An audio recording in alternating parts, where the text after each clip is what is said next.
Guys, magluto tayo ng squid, o diba? Tapos sabawan ko siya, lagyan ko siya ng ayan, tawag dito butchoy. Doon ako ng squid bawang.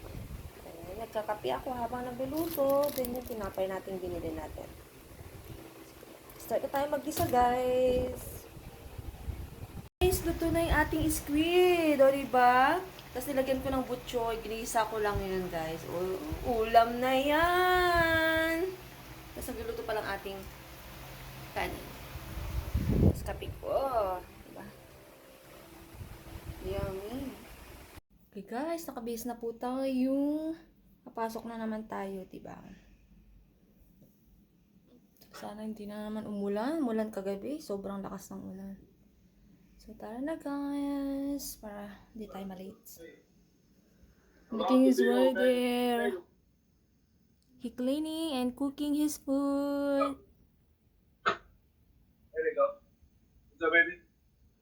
I said to the guys, you're cleaning and cooking your food.